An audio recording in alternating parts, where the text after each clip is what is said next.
कोई मूर्ति बना रहे हैं मिट्टी की, जैसे बालक पे बनवाते मास्टर लोग जो है, तो हम उतने काबिल ना हैं, लेकिन हमने मन से बनाई जो है तो बहुत अच्छी बन जाता जो है। बिल्कुल ऐसी भी बातें जो है। बिल्कुल। और लोग वह कहते हैं कि यार आज तो मैंने मन से ये काम करवाओ तो वैसे बहुत बढ़िया है जो है। तो कभी कभी अरे मेरे मन में ही ना आई यार, जो वो तो जबरदस्ती करवाए वो है। इसमें थोड़ी डिफेक्ट खा रहे हैं आप हल्की सी हाँ। बात समझें। इसमें सही बात यहाँ पे आती है कि उसमें मन नहीं कहता इंसान। अगर इंसान का कहीं जाने के लिए उसका जो है नहीं जाना उसे, तो क्या कहता है, मेरा दिल नहीं कर रहा यार जाने के लिए। ये बात हकीकत है जो दिल से उतरती है। नहीं मेरा दिल नहीं कर रहा भाई, मन नहीं कहता यहाँ, नहीं मेरा दिल नहीं कर रहा। ये बात हकीकत है, दिल नहीं करता इंसान का। तो दिल अलग है, मन अलग है, ये भी समझे हम। तो दिल की मिसाल अलग है, मन की मिसाल अलग है। अब आप आगे बात बढ़ाएं, मैंने आपको समझाने के लिए काफी बात। मैं अभी दिल ना ला रहा हूँ पीछे, मैं भी समझ दिल अलग है मन अलग है, लेकिन मैं दिल न ला रहा हूँ, मैं मन की बात कर रहा हूँ कि मन में दो तरह के काम होते हैं। एक तो बेमन को काम जो है, बिल्कुल, कि आज मेरा मन पूरी तरह से गवाही ना दे रहा, इसलिए काम है बेढंगो है वो जो है। तो कभी कभी हम बल्कि हम जानते हैं काम करना जो है। मन को सपोर्ट करता है दिल, दिल सपोर्ट करता है मन को, फिर मन बनता है पूरा सही से। पहले दिल सपोर्ट करता है, फिर मन बनता है इंसान का किसी भी काम करने के लिए। उसमें पहले ऑप्शन इसीलिए कहता है मेरा दिल नहीं कर रहा। मन की तो बात की बात है, लेकिन दिल सपोर्ट करता है मन को, और फिर दिल के लिए कहता है इंसान को। सपोर्ट तो ये बहुत नजदीक है। मन, चलो दिल, बुद्धि, ठीक है अपनी बात कहो आप। बहुत ही इतने घनिष्ठ हैं जो है कि हम इनके बारे में ना कुछ कह सकते जो है। कौन किसी सपोर्ट करता जो है, हम सिर्फ मन की बात करना जो है। बिल्कुल, कि एक काम जो है जहाँ में काम में हम जानते हैं, जैसे कि हम पढ़ना जानते हैं, हम पढ़े हुए जो है, और कोई बात हमने पढ़ी 4 दफे पढ़ ली वो 4 लाइन, लेकिन याद ही ना है, याद नहीं चौके मन में दूसरी जगह लगे रहो। बिल्कुल। तो कभी हम गौर से पढ़ रहे हैं, मन कहीं ना आए, तो पूरा पन्ना को पन्ना हमें याद है, वो 2-2 4-4 पेज पढ़ ले हमने, वो भी हमें याद है कि मुझसे पूछ ले भाई। तो अब यहाँ सवाल ये पैदा होता है कि मन और बेमन, एक तो मन एक बेमन। तो अब मैं यहाँ पूछना चाह रहा हूँ जो है कि ये मन और बेमन, यहाँ तक तो हम प्रैक्टिकली देख रहे हैं, हर आदमी को जो है ये इसको एक प्रमाण है अपने हिसाब के। हाँ भाई ऐसा मेरे साथ हो तो मेरे साथ, कोई आदमी हो दुनिया में कहीं। अब हमारे कुछ जो है वैज्ञानिक है, या जो है मनोवैज्ञानिक है, जो इन पे बहुत गौर करते हैं जो है, वैज्ञानिक, मन के वैज्ञानिक साइंटिस्ट। तो उनने ये खुद करी है कि हमारे मन के 2 भाग होते हैं, या 2 मन होते हैं। नहीं, मन के 2 भाग कह सकते हैं आप, मन तो एक ही होता है। मन के 2 भाग वो जो कहे जा रहे हैं ना, वो 2 भाग ये हैं कि मन को राजी कर या रब को राजी कर। मन तो एक ही है, इसके सामने 2 ऑप्शन है। मन एक ही है, मन के 2 भाग हैं, एक बाहरी भाग एक भीतरी भाग। ऐसे भी समझाया। हाँ बिल्कुल सही बात। और जो है गमा पर समझाया उन्होंने कहती है कि 2 तरह का मन होता है, एक भीतरी एक बाहरी। लेकिन वो हकीकत यही है कि मन के 2 भाग हैं या 2 सिरे हैं, एक बाहरी सिरा एक भीतरी सिरा, एक अंदर की दुनिया एक बाहर की दुनिया। तो बाहर को मन जो है ये 10वां हिस्सा है, 10% है, और भीतर को मन जो 90% है, यानी 9 गुना ज्यादा है। भीतर को मन जो है वो बिल्कुल शांत रहता है, अकम, या बोलता है अचेतन। बाहर को मन बहुत चंचल होता है, बहुत चलायमान होता जो है, या बड़ी चंचलता होता है, कभी इधर कभी उधर, कभी कुछ करते रहता जो है। अंदर को मन जो है बाहर की चीजों को देखकर अंदर से बेचैनी पैदा कर देता है। लालच देखना, उन चीजों को हिर्स करना, हवस करना, अंदर को बेचैन कर देता है। जबकि अंदर शांत लेके आया इंसान, अंदर शांति है। अंदर को बेचैन ना कर, तो बल्कि जो है खुद ही ये बेचैन है, तो ऐसा मालूम पड़ता है कि हम अंदर से भी बेचैन है। भीतरी मन जो है वो बहुत गहराई में होता जो है, और उसको संबंध रूह से या चेतना से या आत्मा से होता जो है, और वो बिल्कुल शांत, बड़ी शांत, बड़ा ठहराव होता उसके अंदर में। परमात्मा में ठहराव कोई फर्क नहीं पड़ता बिल्कुल उसके ऊपर जो वो है भीतरी मन, या मन को भीतरी हिस्सा।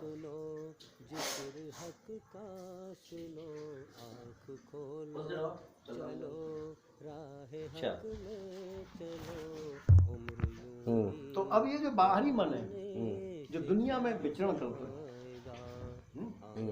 इसको ये स्वाभाविक गुण है।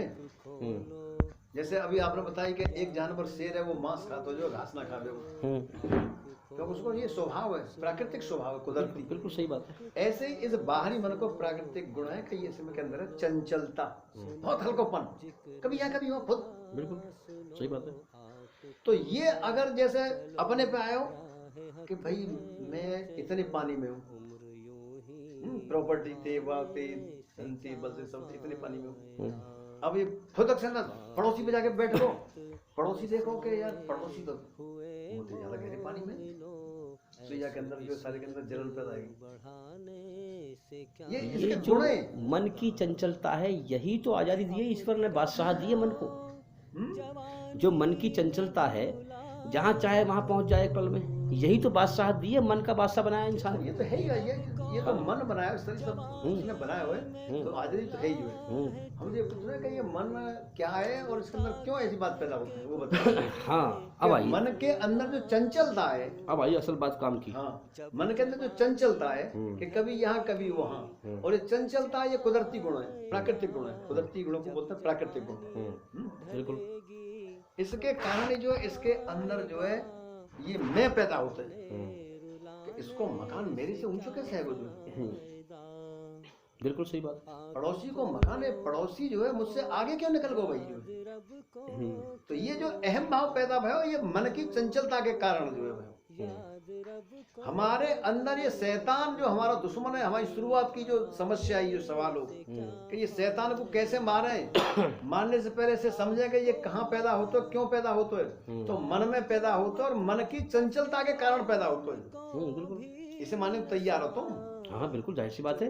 मन पे कब्जा करता है वो तो चाहता है कि तेरा मन तो दुनिया भटक, भूल जा मालिक को, कर गुनाह, मन तो आजाद है, तेरा कोई मालिक नहीं है, काटता है वो उससे। ये कहना लक्षण है इतना बढ़िया कि वो मन पे कब्जा करता है। हाँ, नफ्स पे तो कब्जा करता है, नफ्स को भटकाता है वो गलत रास्ते की तरफ। ये अभी बात नहीं जो है, वो बात अलग है कि मन उसी में रंग जाता है, क्योंकि शुरुआत जो होते है मन के कारण ही शैतान आप तो हमारे अंदर, मन की चंचलता के कारण, मन की चंचलता के कारण मन जो है यहाँ से मेरे पास बैठो, मन मेरी पूरी मालूम कर ली, दुनिया को बहुत जल्दी मालूम कर ले, तो मन जो है, मन दुनिया की हर चीज को बहुत जल्दी ठा ले तो मन। जब बच्चा पैदा होता है तो अभी दुनिया में आकर, जब तू पैदा हुआ तो कितना मजबूर था, ये जहान तेरी सोचों से भी बहुत दूर था।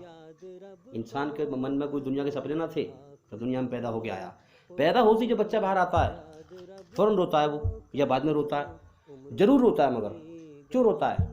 क्योंकि शैतान उसके शरीर में प्रवेश होता है, वो उसके सुई सी चुभोता है। दुनिया तकलीफ की जगह, तकलीफ मिलते ही बच्चा रोता है, मालिक के पनाह से निकल के आता है अमन शांति की जगह से, और दुनिया में आने के बाद फौरन रोता है क्योंकि शैतान उसके सुई चुभोता है। दिलशाद भाई तुम ऐसी कथा तो इसमें जो है हम समझे कौन सा ये तो यहूदी धर्म है, तो जो है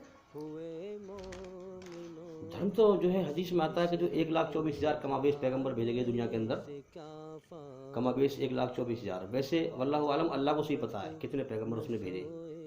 ये कहा गया वलिकुल्ली कौमिन हाथ, हमने हर पब्लिक को समझाने के लिए समझाने वाला भेजा है। तूने मेरा सवाल ना समझा, तो अपनी रचना के आधार पर हमने भेजा। अरे मेरी भैया रचना बात है, चल करो जब जो अच्छी। हाँ, ये सवाल था आपका हाँ। कि यहूदी और ईसाई फिर ये क्यों कहलाते हैं लोग? ये एक कौम है, जैसे कौम अलग अलग होती है, अलीगढ़ की कौम अलग है, दिल्ली की कौम अलग है, तो इस तरह से अल्लाह ने पैगंबर भेजे, लेकिन वो मुस्लिम ही थे, इस्लाम का ही पैगाम दिया था। इस्लाम का मतलब अपने सच्चे मालिक के सामने सरेंडर कर दो अपने आप को, अपने मन को मत राजी करो, अपने रब को राजी करो और जाओ और कामयाब हो जाओ। अच्छा, अब इन्होंने क्या किया? इन्होंने अपने मनमानी के धर्म बना लिए। जैसे हिंदू धर्म में 127 मत है, इस्लाम धर्म में भी इतने सारे फिरके हैं, तो इन लोगों ने अपने मन को राजी करने के लिए बनाए हैं ये तरीके। ये ईश्वरी रचना के खिलाफ है। अब जो धर्म है सही और शुद्ध, जो बुराई से बचाता है, अच्छाई पर चलाता है, वो है कुरान का कानून जो इस्लाम के अंदर दिया गया है। आप इसको चेक कर सकते हैं, गर्म होने की क्या जरूरत है, आप चेक करें दुनिया में कौन सा धर्म है जो मुझे, तुम हाँ बताओ तो यार, जो तुम दुनिया में कौन सा धर्म है में बह जाते हो, जो है जो पूछ तो वह बात में बताओ। मैं उस जवाब मैं ये कह रहा हूँ जब ईसा अलैहिस्सलाम पैदा, किताब में लिखी इस्लाम धर्म। देखिए, बात एक है, पानी एक है, मैं ये ना उसके नाम अनेक जान हैं। बात समझ लो पहले, जैसे पानी को तनी भी कहते हैं, जल भी कहते हैं, वाटर भी कहते हैं, पानी भी कहते हैं, इसी प्रकार से ईश्वर के आगे सरेंडर करने को मुस्लिम भी कहते हैं, अलग अलग जबान में अलग अलग तरीके से कहते हैं। तो आप इस्लाम मत देखिए, इसके बोल अलग अलग हैं।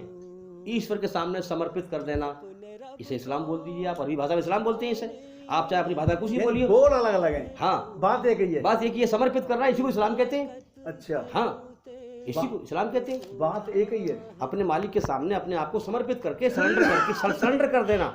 आप इसे अपनी जबान में सरेंडर कहेंगे, अरबी भाषा में इस्लाम कहते हैं, बस ये फर्क है। बात एक है। नबी पैगंबर क्यों आते हैं? दुनिया इस बात को मानती है, बात एक ही है। तो ईसा के बाद मोहम्मद क्यों आते हैं भाई? सल्लल्लाहु अलैहि वसल्लम। देखिए क्यों आते हैं, हाँ ये अच्छा सवाल है।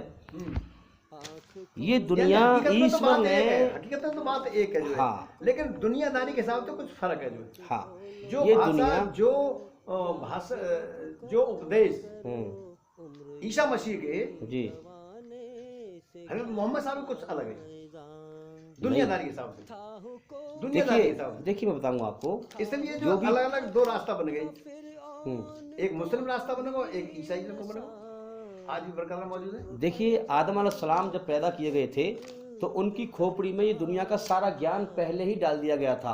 अब पक्के मकान हो गए, शीशे, टैल, पत्थर, हेलीकॉप्टर उड़ रहे हैं, ये सब चीज़ ज्ञान डाल दिया था पहले ही। अब इंसान की जो बुद्धि है धीरे धीरे बढ़ती है, जैसे जैसे इंसान की बुद्धि चलती रही वैसे वैसे ईश्वर के आदेश आते रहे। जैसे पहले था इंसान के अंदर गुलामी को मानने का मादा, अब नहीं है ये मादा, अब कोई गुलामी नहीं कराया किसी की, ठीक है। इसी प्रकार से ईश्वर के आदेश आते रहे, लेकिन धर्म वही रहा इस्लाम। क्या कि अपने मालिक के सामने सरेंडर करके उसकी बनाई हुई रचना के आधार पर उसके हुक्म पर चलो। इस्लाम माने क्या है भाई? इस्लाम को माने क्या है? इस्लाम के माने यही तो हैं, जो तुम्हारा सच्चा मालिक है उसके सामने अपने आप को समर्पित कर दो, झुका दो, और अपनी मर्जी छोड़ के उसकी मर्जी पर जीवन जियो, उसकी बनाई हुई रचना के आधार पर। यही तो मतलब है इस्लाम का। इसे अरबी भाषा में इस्लाम कहते हैं।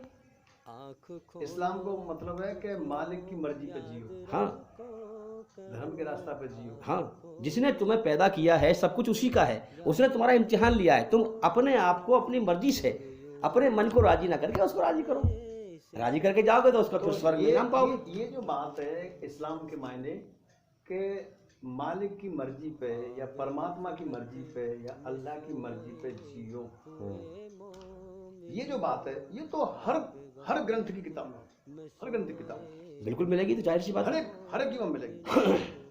और ये बात कह रहा हूँ कि नबी पैगंबर के बाद जितने ये फकीर और संत भाई, इनने भी सबने यही बात कही होगी कि मालिक की मर्जी सबने कही होगी। अरे तो रचना के आधार पर दो ही रास्ते तो हैं, और कौन से रास्ते पर चलेगा इंसान? तीसरा रास्ता कोई है ही ना भी, और इसी रास्ते पर चलेगा इंसान। जब ये सब बात जो है सारी किताबों के अंदर मौजूद है, और सारे बुजुर्गन ने ये बात कही है, सबको मालिक एक ही यार, मालिक की मर्जी के हिसाब से चलो, मालिक की मर्जी के खिलाफ मत जियो भाई रे, गलत हो जाएगा। सब लोग कह रहे हैं यार, जो भले लोग सब लोग कह रहे हैं। फिर भी यार दुनिया में अलग अलग मजहब, अलग अलग रास्ता, अलग अलग रूप, उसी के अनुसार हम कहते हैं कि इस्लाम को इतने साल है गए, ईसाईयत को इतने साल है गए, यहूदी को इतने साल है गए, फलाने को इतने साल है गए, बौद्ध को इतने साल है गई। बात एक ही है। अब तुमने तो वो बात पकड़ ली कि इस्लाम तो शुरू से ही है। अरे वहाँ कौन मना कर रहे हो यार, वो शुरू से है, सबको मालिक एक है। हम वहाँ की बात ना कर रहे हैं, ये अंदर का विषय है जो है, हम बाहर की बात कर रहे हैं जो है। अच्छा, बाहर तो अलग है जो है, एक मुसलमान को अलग ढांचा होगो, एक ईसाई को अलग ढांचा होगो, एक हिंदू को अलग ढांचा होगो जो है, वैसे सब इंसान है। सही बात है। अब जी किसका मैंने जो ये बात कही कि हजरत मोहम्मद साहब को 14 साल में हैं, या इस्लाम मजहब को जो है 14 से 15 साल में हैं, तो तुमने जो एक बात जो एकदम जो मेरी बात पकड़ी, वो बिना सोच समझ पकड़ ली। मैं बाहर की बात कर रहा हूँ भाई। अच्छा, मैं वहाँ हिसाब से बात ना कर रहा हूँ कि इस्लाम माने मालिक की मर्जी के हिसाब से जियो, वहाँ हिसाब से बात करना। वो तो मूल तत्व है भाई, मूल तत्व तो शुरू से ही है, उसी में बात ही ना कर रहे जो है। अच्छा, इसलिए ये कहना तुम्हारा जो है समाज में जो है इस्लाम तो शुरू से ही है, गलत ना। इस्लाम शुरू से ही है तो तुम कैसे हो जो है कि मुसलमान धर्म शुरू से ही है, ये भी यार कहना। मुसलमानों को दूसरे रूप में देख रहे हो भाई, ये उस रूप में देखने वाला यार, उसमें तुम कहना चाह रहे हो। आप समाज कह रहे हो, तुम्हारी बहुत अच्छी बात है, बहुत सच्ची बात है वो जो है। अब आपने इतनी देर आपने बात कही है, थोड़ी सी मेरी बात सुन लें। आप समाज को देखेंगे या अपने बनाने वाले सच्चे मालिक के हुक्म को देखेंगे? आप अपने मालिक के हुक्म को देखना चाहिए, अगर सच्चे हैं तो आप। मुस्लिम का मतलब क्या है? जो ईश्वरी रचना के आधार पर ईश्वर की आज्ञाकारी है, उसके हुक्म पर चलता है, वो मुस्लिम है। अब ये शैतानियत है जो मुसलमानों को बदनाम कर रहे हैं लोग। हम मालिक ना, तुम सवाल ये करो कि आप मालिक को देखोगे जिसने बनाए तुम, या दुनियादारी को देखोगे? दो ही चीजें तुम्हारे सामने, दो ही चीजें। हाँ। तो ये सवाल जो है ये आम पब्लिक में करने को जो है, जो थोड़े से आदमी इस विषय पे बात करते हैं, बोलते हैं, उनसे करने को ना है सवाल। वो तो जाहिर सी बात है यार, तो उसी को देखेंगे जिसने दुनिया बनाई है, तो धर्म को देखेगा जो है। लेकिन यहाँ बात जो है हमारी दोनों तरह की बातें चल रही है। हम धर्म में भी कभी कूद जाते हैं और ज्यादातर हम दुनियादारी की बात कर रहे हैं। हम दुनियादारी की बात कर रहे हैं, हम दुनियादारी की बात में जन्नत की और दोजख की बात करते हैं, हम अच्छे और बुरे की बात करते हैं, हम शैतान और इंसान की बात करते हैं। इसको मतलब इतना हम शैतान है जो है, तो हम मैं कब कह रहा हूँ शैतान हो गए? तो मैं वही तो बात बता रहा हूँ कि यहाँ तुम ये एकदम मत कहो जो है। मैं जो कह रहा हूँ मेरी बात को मकसद समझो जो है, समझाओ। मैं जो कह रहा हूँ कि हजरत मोहम्मद साहब जो है 1400 वर्ष पहले पैदा भये, मैंने उनकी जीवनी पढ़ी है, तो कैसे पैदा भये, कैसे बड़े भये, क्या क्या करे, वो सब बात है। अब तुम कहो तो अल्लाह के जो है सबसे बेस्ट और सबसे लास्ट और सबसे शुरू के नबी है, कैसे कह देगे तुम जो जब पैदा भये? उनकी तो पैदा ही ना है कोई जो शुरू से तक, वो बात गहरी बात है। चलो ठीक है, खत्म करो उसे बातें, आगे बात से बढ़ो। समझे? तो अब मुख्य बात ये आता है जो है कि जैसे कि हम बुद्ध की मिसाल दे रहे, मन पे कैसे काबू पाए। हाँ, कि भगवान बुद्ध ने भी ये बात कही है 2500 साल पहले कि आदमी की परेशानी को कारण मन है। और क्यों है मन? क्योंकि मन बहुत चंचल है। जो मन के दो हिस्सा होते हैं, भीतरी मन और बाहरी मन। बाहरी मन बहुत चंचल है, दुनियादारी में विचरण करता है, कभी अच्छाई पे, कभी बुराई पे, कभी पाप पे, कभी पुण्य पे, कभी अपने पे, कभी पराई पे, न मालूम क्या क्या सोचते रहते हैं। द्वंद में फंसा देता है आदमी को ये मन। और क्यों फंसा देता है? उसको कारण भी यही है कि ये मन की चंचलता, मन की चंचलता ही।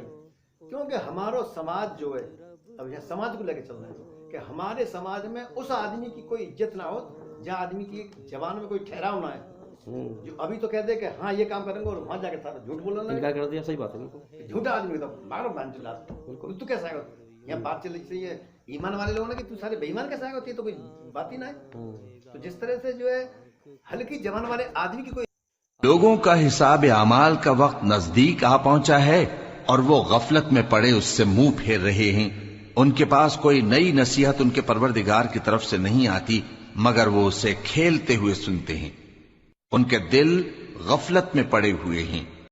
अल्लाह के आगे साफ दिल से तौबा करो, उम्मीद है कि वो तुम्हारे गुनाह तुमसे दूर कर देगा और तुमको जन्नतों में जिनके नीचे नहरें बह रही हैं दाखिल करेगा।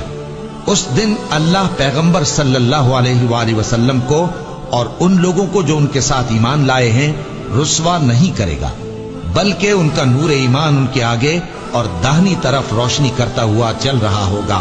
और वो अल्लाह से इल्तिजा करेंगे कि ऐ परवरदिगार, हमारा नूर हमारे लिए पूरा कर और हमें मुआफ फरमा। बेशक अल्लाह हर चीज पर कादिर है। और हमने लोगों के समझाने के लिए इस कुरान में हर तरह की मिसालें बयान की हैं ताकि वो नसीहत हासिल करें। ये कुरान अरबी है जिसमें कोई ऐब और इख्तिलाफ नहीं, ताकि वो डर माने।